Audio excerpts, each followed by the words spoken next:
Hello there, sleepyhead. Welcome to Tales for Tired Eyes, a place where myths curl through the mist and sleep walks softly behind every whispered word. Tonight, we journey to the quiet corners of Kyoto, the narrow lantern-lit alleys and moon-draped rooftops. There, hidden in the hush between breaths, dwells an ancient creature from Japanese folklore, the Baku, the dream eater who consumes nightmares and leaves only peace behind. So settle beneath your covers, let the day loosen its grip on your chest, and follow the echo of your own footsteps through the fog to where memories linger and rest awaits.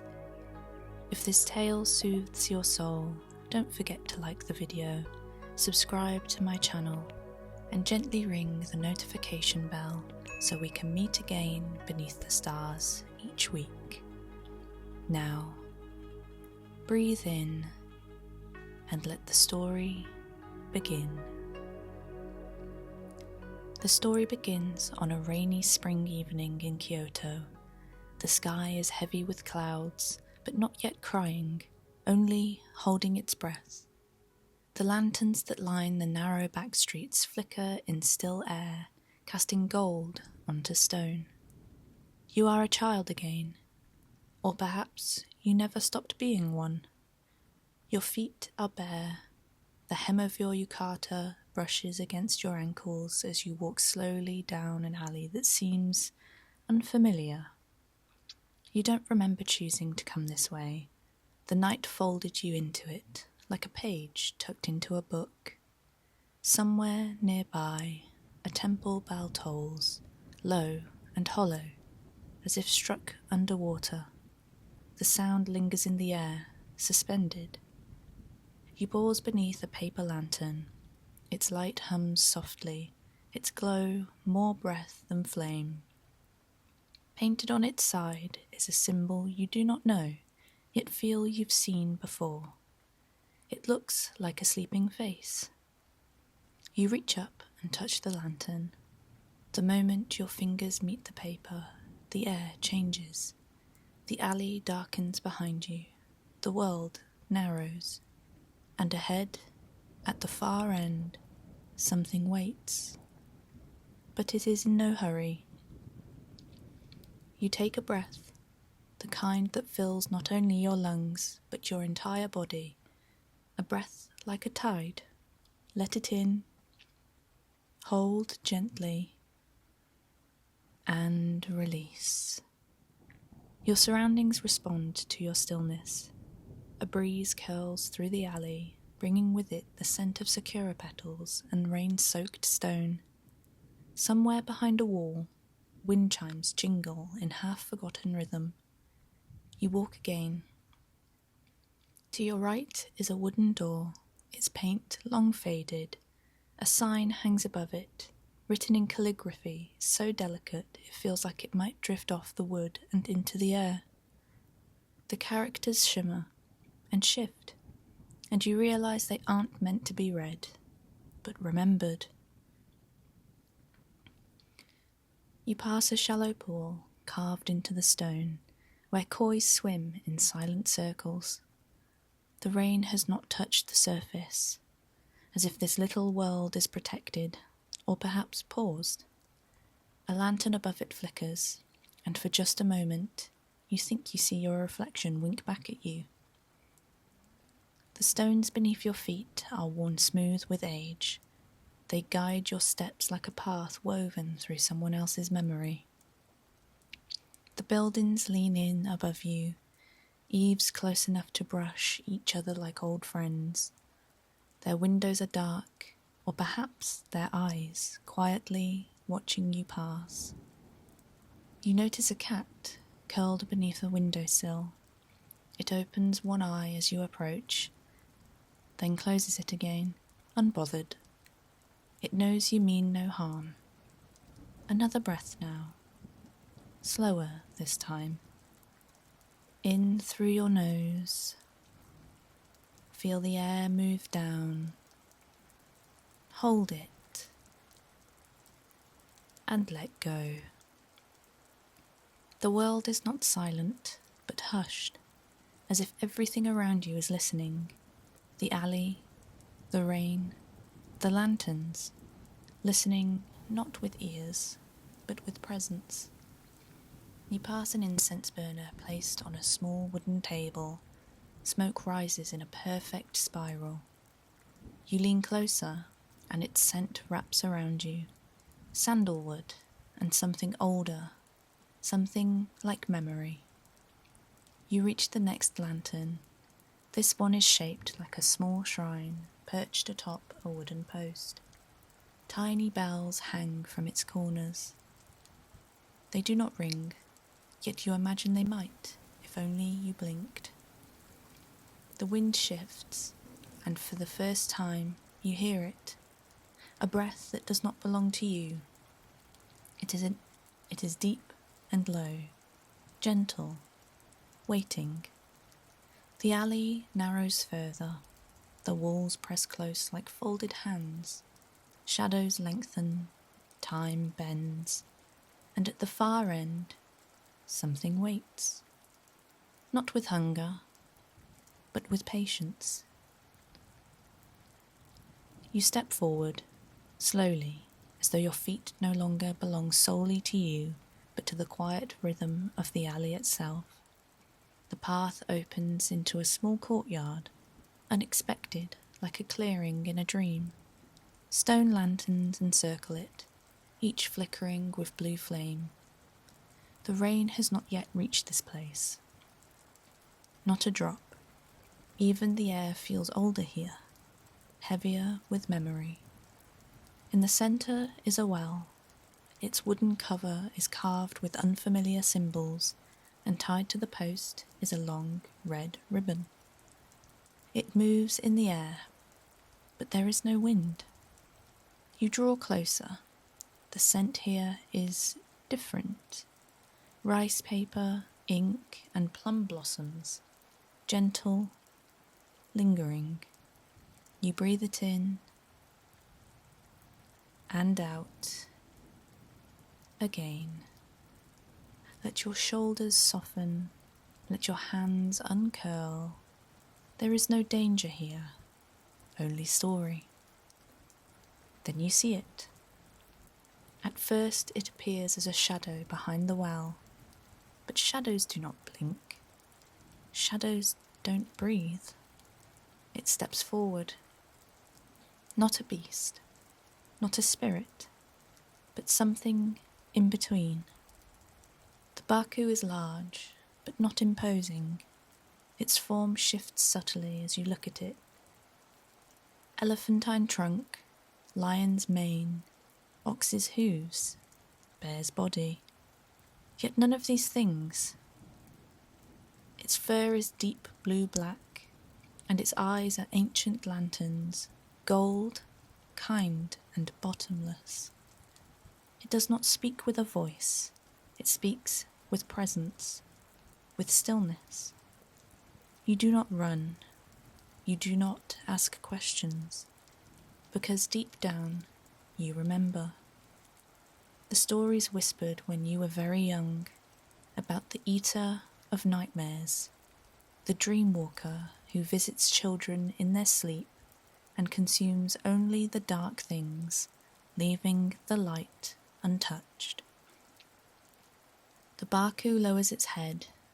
You feel the gesture not as submission, but invitation. It breathes in, and with that breath, something stirs inside you. Old fears, flickers of childhood dread, the thing beneath the bed, the sound of footsteps outside your window, the dream where you always fell. You close your eyes.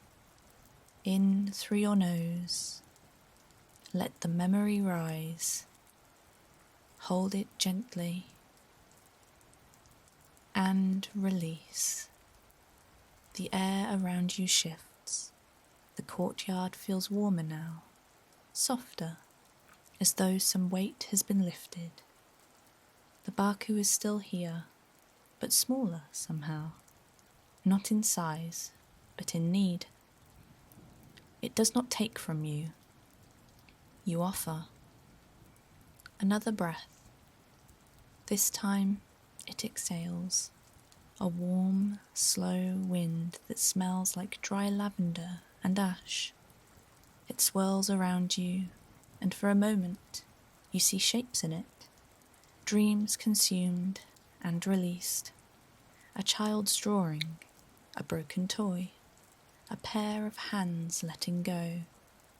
The courtyard grows quieter, not with silence, but with calm. A hush layered with purpose. You sit now beside the well, legs folded beneath you.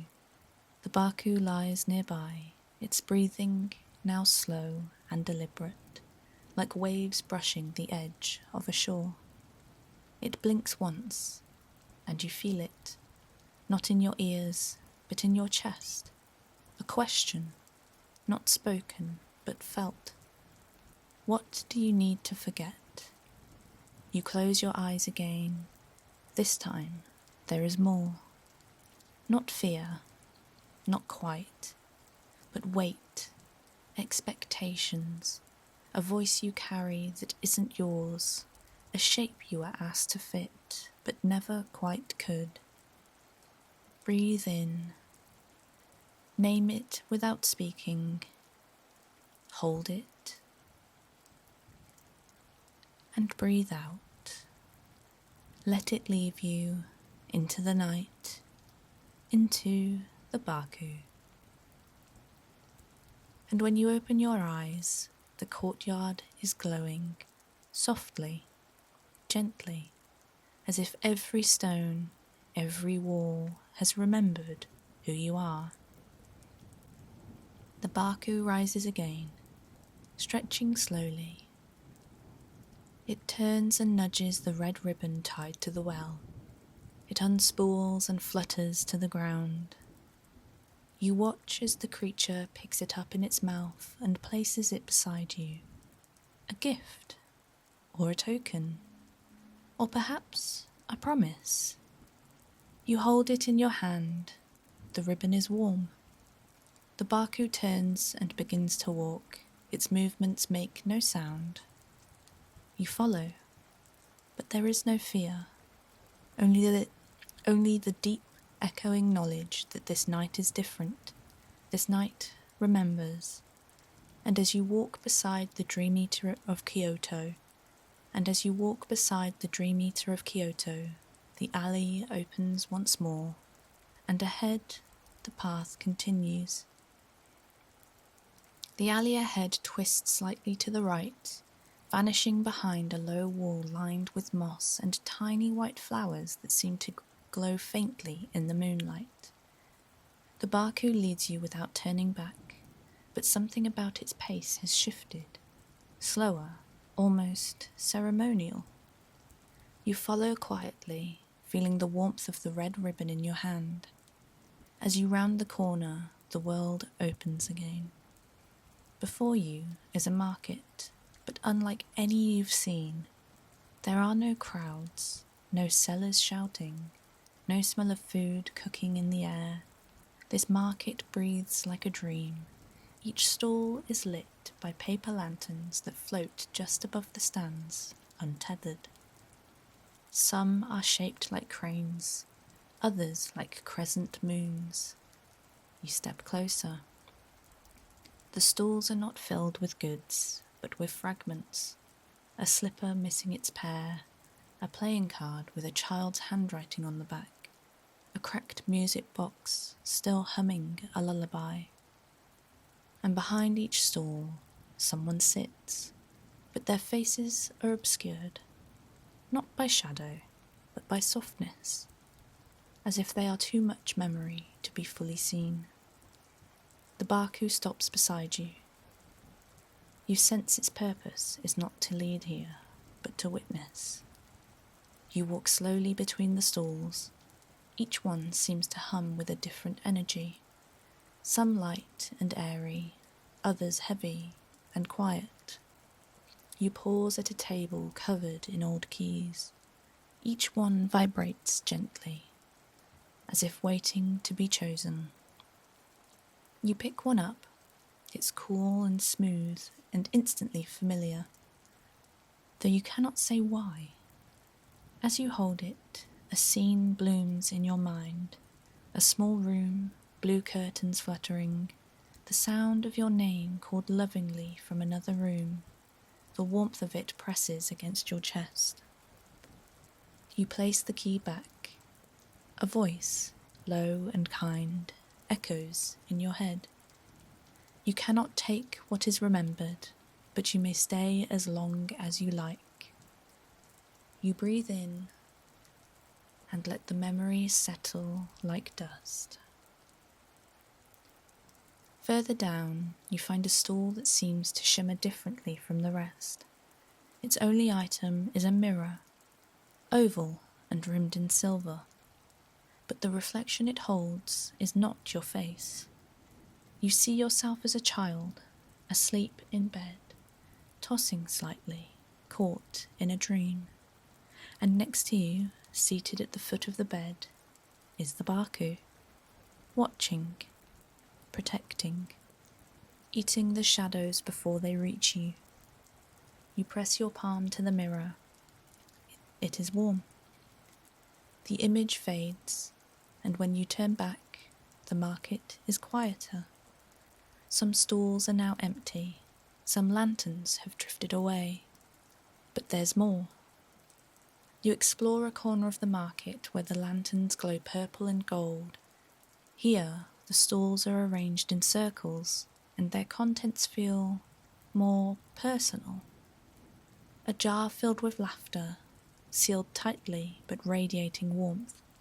A folded paper crane that pulses with the beat of a memory. A stone, ordinary and grey, that hums with a lullaby your grandmother once sang. You pause by a bowl filled with tears. They shimmer like pearls, suspended in the air just above the rim. You don't know whose they are, but you feel their weight.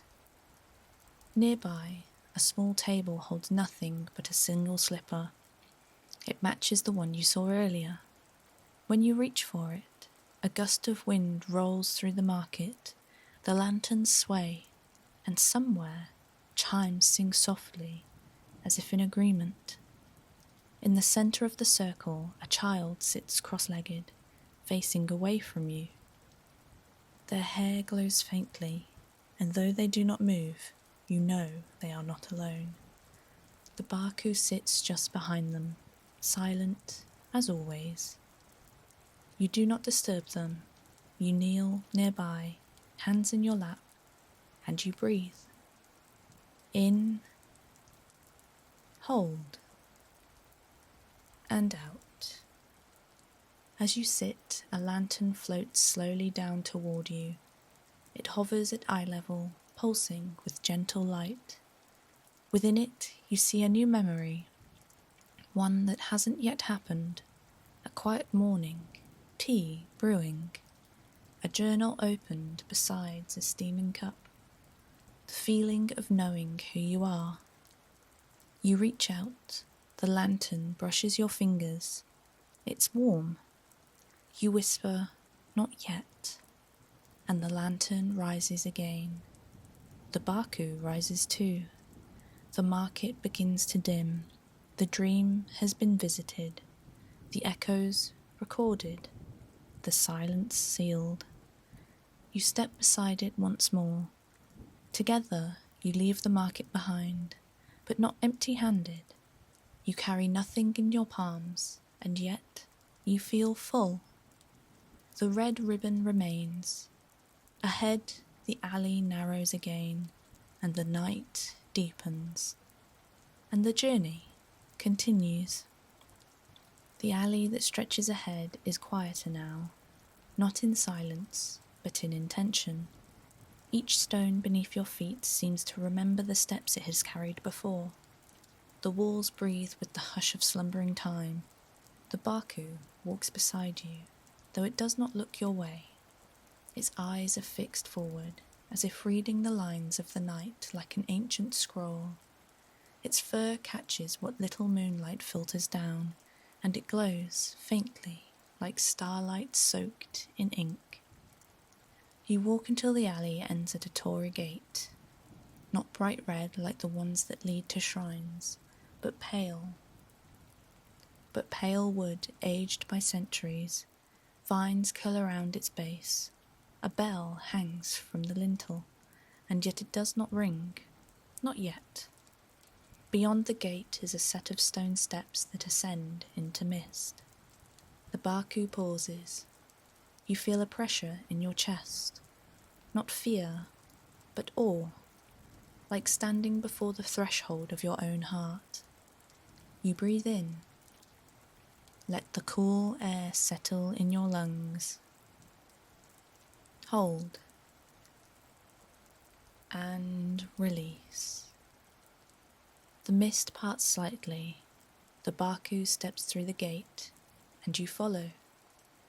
Each step upward feels lighter than the last, not because your body grows strong, but because your burdens stay behind.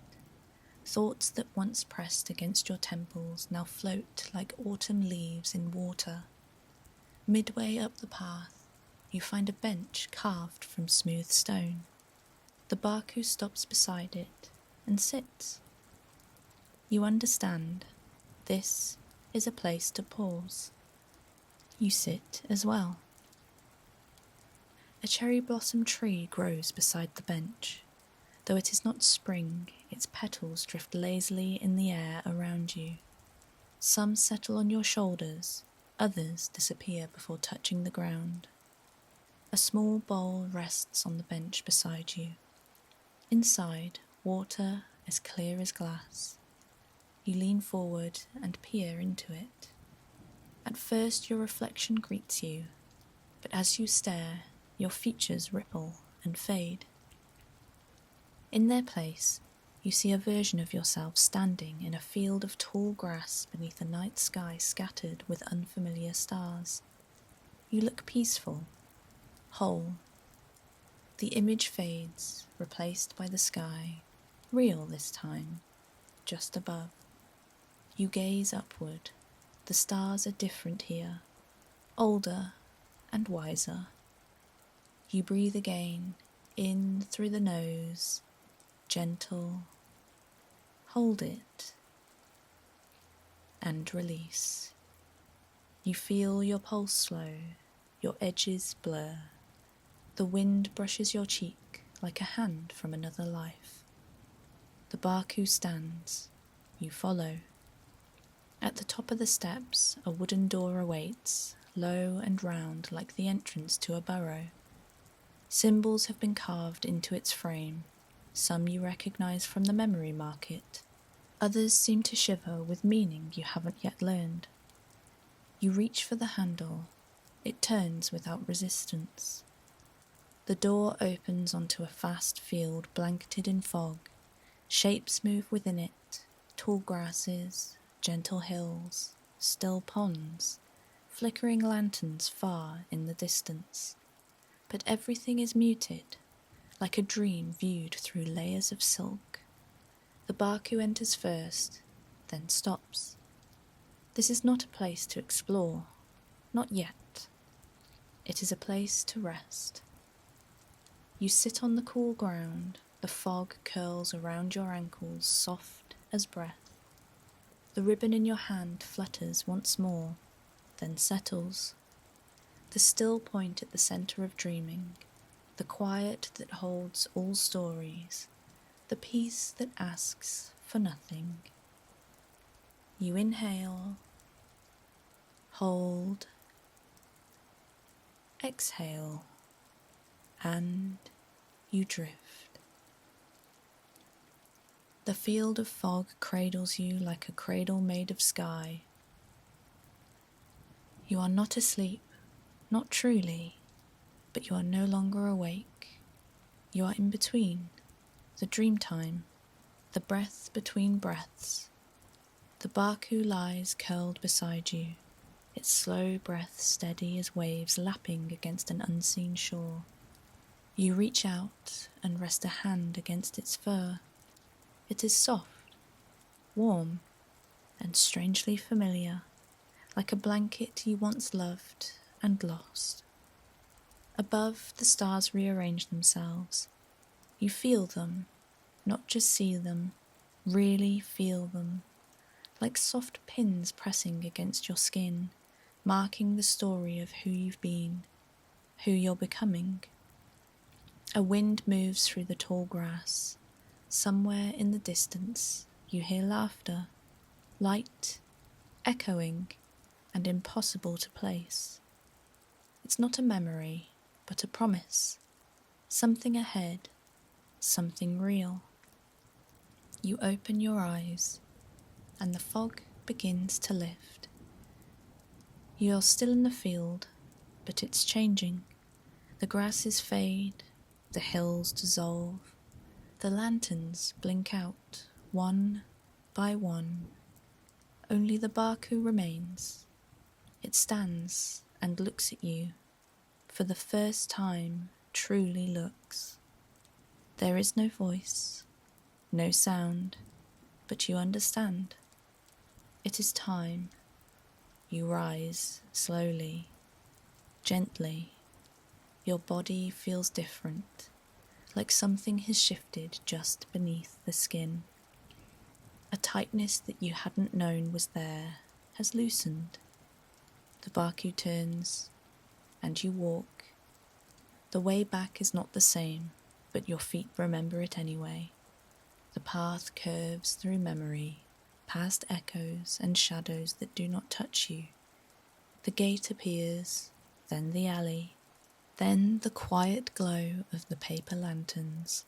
One by one, they begin to wink out. You pass the place where the memory market once stood. It's gone now, and in its place, only stillness and the faint scent of plum blossoms. You reach the spot where you first met the Baku. It stops. You stop. The red ribbon is still in your hand. You offer it. The Baku lowers its head. You tie the ribbon gently around its horn. It flutters once, then stills. The Baku bows, and slowly it fades. Not into shadow, but into story, into the mist, into the breath between dreams. You stand there for a while, unsure whether to cry or smile, and then you walk. The alley narrows, the buildings part, and soon the sounds of the city begin to return. The distant murmur of traffic, a bicycle bell, someone laughing around a corner. You glance upward. The sky is lighter now. Morning approaches. You look down at your hand. It is empty. And yet, you feel full. You have been to the place where nightmares are devoured. You have walked with the Eater of Dreams. And now, you return, whole, rested, and free. Thank you for dreaming with us. May your sleep tonight be deep and untroubled. May the Baku find you when you need it most. And may your dreams be soft, quiet, and whole. Rest well, sleepyhead.